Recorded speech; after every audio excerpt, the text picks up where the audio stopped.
بسم اللہ الرحمن الرحیم۔ السلام علیکم۔ 1937 میں لاہور کے ایک قصبہ کے اندر ایک محمد سعید نامی آدمی بوڑ کے گھنے درخت کے نیچے بیٹھ کر موچی کا کام کیا کرتا تھا۔ یہ پھٹے پرانے بستے سیتا اور جوتے مرمت کرتا۔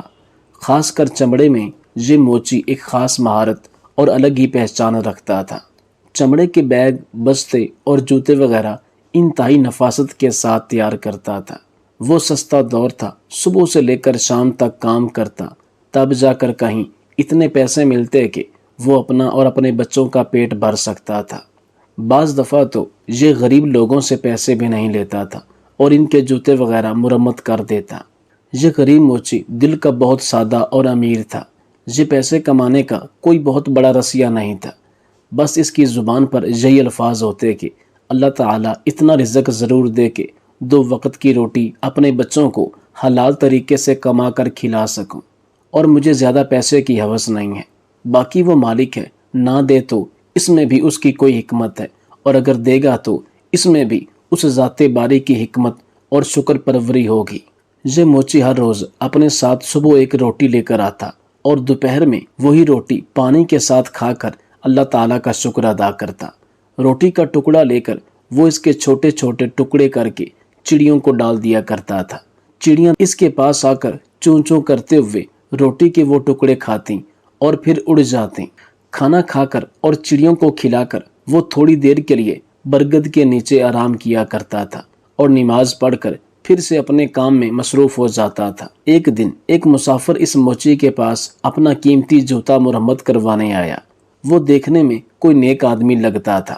اس نے سفید کپڑے پہن رکھے تھے، سر پر سفید ٹوپی اور ہاتھ میں تسبیح بھی تھی۔ اس وقت موچی کھانا کھا کر ٹکڑے چڑیوں کو ڈال رہا تھا۔ مسافر نے دیکھا کہ روکھی سوکھی روٹی میں بھی موچی نے ایک ٹکڑا چڑیوں کے لیے بچایا ہے، اور پھر ہاتھ اٹھا کر اللہ تعالیٰ کا شکر بھی ادا کر رہا ہے۔ مسافر نے اس سے کہا، کیوں میاں، تم سوکھی روٹی کھا کر بھی اللہ کا شکر ادا کر رہے ہو، جبکہ اس دنیا میں کتنے ایسے لوگ ہیں جو اچھے اچھے کھانے اور پھل کھا کر بھی اللہ کا شکر ادا نہیں کرتے۔ آخر بات کیا ہے؟ موچی نے کہا، اے مسافر بھائی، میں کسی سے کم نہیں ہوں۔ اللہ تعالیٰ نے مجھے سب سے بڑی دولت صحت عطا کی ہے۔ صحت نہ ہو تو انسان سب کچھ ہوتے ہوئے بھی کچھ نہیں کھا سکتا۔ میرے ہاتھ پاؤں سلامت ہیں، کام کر سکتا ہوں، اور صبر کی دولت تو میرے پاس ہے۔ پھر میں اللہ کا شکر کیوں نہ ادا کروں؟ یہ چڑیا پڑوسی ہے، ان کا بھی حق ہے۔ میں پڑوسی کا حق ایک نوالے سے ادا کرتا ہوں۔ اس سے میرا کچھ نہیں بگڑتا، اس سے میرا کوئی نقصان نہیں ہوتا، بلکہ اس کی چون چون سے میری ہمت اور بڑھ جاتی ہے۔ مسافر یہ سن کر بہت خوش ہوا۔ اس نے قرآن پاک کی چند آیات پڑھی۔ موچی نے وہ تمام آیات ادب سے سنی اور کہا، ان آیات کا مطلب مجھے بھی سمجھا دیجیے۔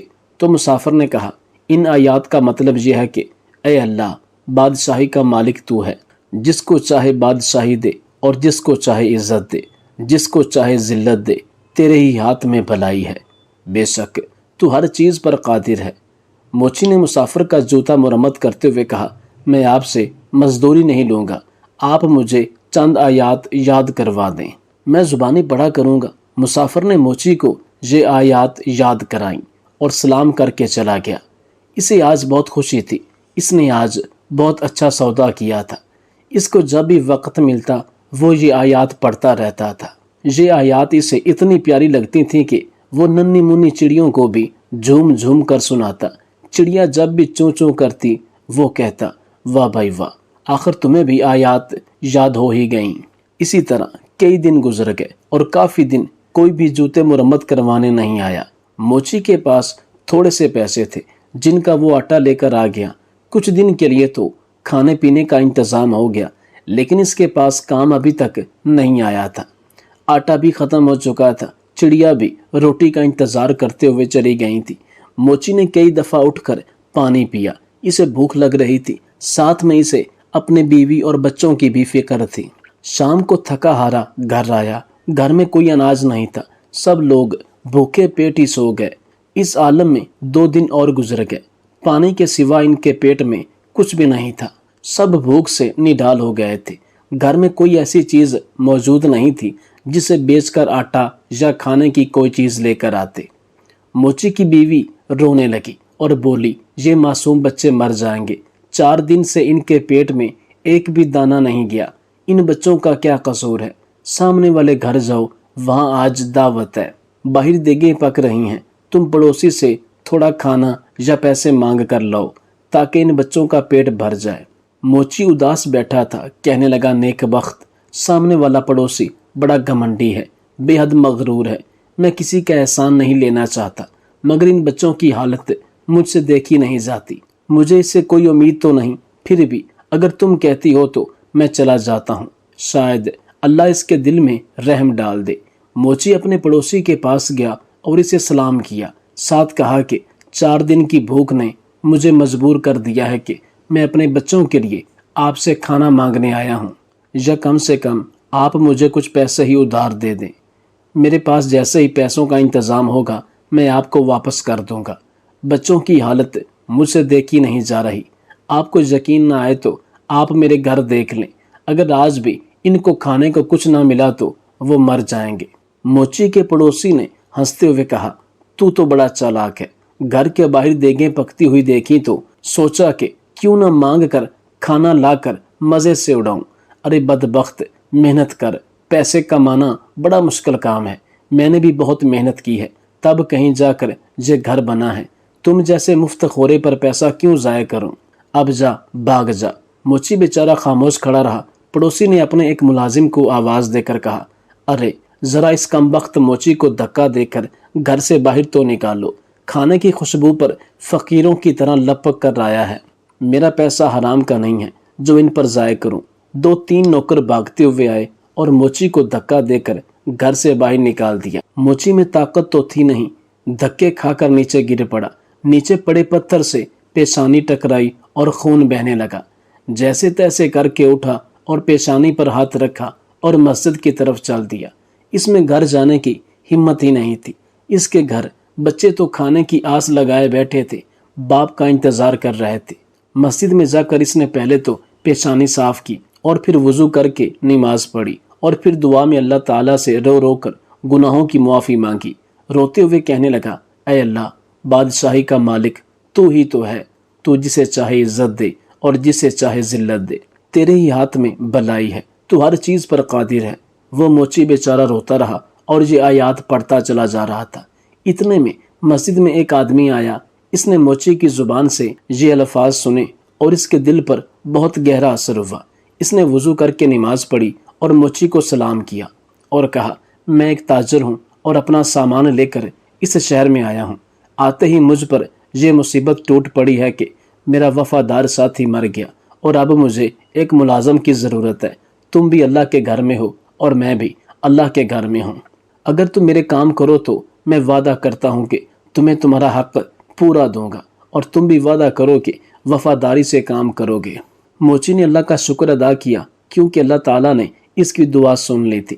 اس شخص نے موچی کو کچھ رقم دی، موچی نے اسے کھانا خریدا اور گھر لے گیا، سب نے ساتھ مل کر کھانا کھایا۔ موچی نے تاجر کے ساتھ مل کر کام کرنا شروع کر دیا، تھوڑی ہی مدت میں اس کے پاس بہت سے پیسے جمع ہو گئے۔ جب سوداگر اپنے وطن ایران واپس جانے لگا تو موچی نے خود تجارت شروع کر دی، اللہ تعالیٰ نے برکت دی اور وہ موچی کچھ ہی عرصے میں شہر کا امیر آدمی بن گیا۔ اس نے ایک خوبصورت گھر بنوایا اور وہی آیات جو وہ ہر وقت پڑھا کرتا تھا ایک پتھر پر لکھوا کر اپنے مکان پر لگوا دی۔ اس کے ہاں کئی نوکر کام کیا کرتے تھے، باورچی خانے میں بہت سارا کھانا پکتا جسے عرف عام میں لنگر کہا جاتا ہے۔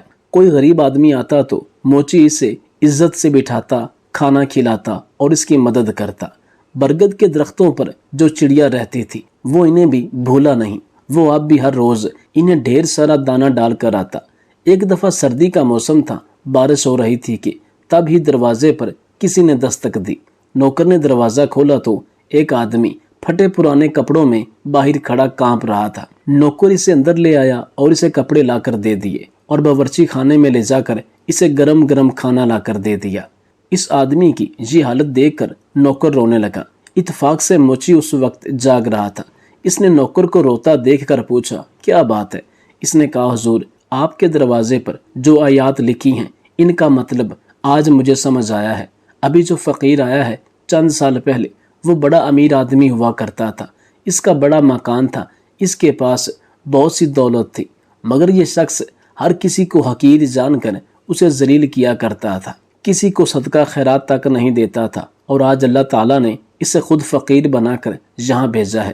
میں اس کے گھر میں ملازم تھا، میرا بچہ بیمار پڑا تھا، میں نے اس سے روپے مانگے پر اس نے مجھے دھکے دے کر باہر نکال دیا، میرا بچہ علاج نہ ہونے کی وجہ سے مر گیا، اور آج اسے اس برے حال میں دیکھ کر مجھے رونا آ گیا۔ واقعی اللہ تعالیٰ ہر چیز پر قادر ہے، عزت اور ذلت اسی کے ہاتھ میں ہے۔ موچی دوسرے کمرے میں گیا تو اس نے دیکھا کہ اس کا وہی مغرور پڑوسی بیٹھا ہے جس نے اسے دھکے دے کر باہر نکالا تھا۔ موچی نے اسے سلام کیا اور کہا، میں آپ کا وہی غریب پڑوسی ہوں جو موچی کا کام کرتا تھا۔ ایک بار کئی دن کے فاقے نے مجھے آپ کے در پر جانے کے لیے مجبور کر دیا تھا اور آپ نے مجھے دھکے دے کر وہاں سے نکال دیا تھا۔ میری پیشانی پر اس دن لگنے والی چوٹ کا نشان اب تک موجود ہے۔ پڑوسی نے موچی کو پہچان لیا اور روتے روتے کہنے لگا، اللہ تعالیٰ نے مجھے سزا دی ہے، میرا سارا کاروبار تباہ ہو گیا، بیوی مر گئی اور بچے آوارہ ہو گئے، میں خود بیمار ہو گیا ہوں، گھر بھی بک گیا ہے، اب نہ سر چھپانے کو جگہ ہے اور نہ ہی کچھ کھانے کو ہے۔ سچ کہتے ہیں کہ جو بھی دولت پر غرور کرتا ہے اس کا انجام برا ہوتا ہے۔ واقعی اللہ تعالیٰ جسے چاہے عزت دیتا ہے اور جسے چاہے ذلت دیتا ہے، اسی کے ہاتھ میں بھلائی ہے اور وہی ہر چیز پر قادر ہے۔ موچی نے کہا، ہاں، ہر چیز اللہ تعالیٰ کے اختیار میں ہے اور اللہ کی ذات کے علاوہ کسی پر بھی بھروسہ نہیں کرنا چاہیے۔ ارے بھائی، پیسہ کیا ہے، آنی جانی چیز ہے، اس پر غرور کرنا اچھی بات نہیں۔ خیر، تمہیں بہت سزا مل چکی ہے، سچے دل سے اللہ تعالیٰ سے توبہ کرو، اللہ تعالیٰ اپنے بندوں پر بڑا مہربان ہے، وہ ضرور تمہاری توبہ کو قبول کرے گا۔ میں تمہیں کچھ رقم دیتا ہوں، اس سے تجارت کرو، اللہ تعالیٰ تمہاری مدد کرے گا۔ بے شک اللہ تعالیٰ ہر چیز پر قادر ہے۔ ابھی اس واقعہ کو چند دن ہی گزرتے ہیں کہ اس موچی سعید کو ایک نذر محمد نامی آدمی ملتا ہے جو اسے نئے جوتے بنانے کا کارخانہ لگانے کو کہتا ہے۔ قصہ مختصر یہ کہ اللہ کا نام لے کر محمد سعید نے 1941 میں جوتوں کا کارخانہ شروع کر دیا۔ نذر محمد نے اسے اپنی کمپنی کا نام سروس شوز یعنی کہ لوگوں کی خدمت یہ نام رکھنے کو کہا، جو کہ محمد سعید کو بڑا پسند آ گیا۔ بس پھر کیا تھا، اللہ تعالیٰ نے اسے دنوں میں زمین سے اٹھا کر ترقی کی منزل پر چلاتا ہوا آسمان پر بٹھا دیا۔ لیکن اس موچی کی ایک خاصیت یہ بھی تھی کہ کام تھوڑا ہوتا یا زیادہ اس کا لنگر چلتا رہتا۔ اس موچی نے اپنے کاروبار میں اللہ تعالیٰ کو حصے دار بنا کر اس کی مخلوق کو کھانا کھلانا شروع کر دیا، تو اللہ تعالیٰ نے اس کے رزق میں اس قدر برکت ڈالی کہ اس کا کاروبار آسمان کی بلندیوں کو چھونے لگا۔ آج سروس شوز پوری دنیا میں اپنا ایک نام، معیار اور وقار رکھتا ہے۔ اس میں کوئی دو رائے نہیں کہ جو شخص اللہ تعالیٰ کے ساتھ تجارت کرتا ہے، اللہ کے نام پر کسی غریب انسان کی مدد کرتا ہے، چاہے وہ چرند پرند ہی کیوں نہ ہو، کیڑے مکوڑے ہی کیوں نہ ہوں، اللہ تعالیٰ اس کے رزق میں بے پناہ وسعت عطا کرتا ہے، جس کی واضح مثال چودھری محمد سعید موچی کی ہے۔ اس میں کوئی دو رائے نہیں کہ یہ دنیا نفع کمانے والی جگہ ہے، جہاں پر زیادہ سے زیادہ نیک اعمال کر کے آخرت کے لیے خزینے جمع کرنے چاہیے، کیونکہ یہی اس دنیا اور آخرت میں کامیابی کا سرچشمہ ہے۔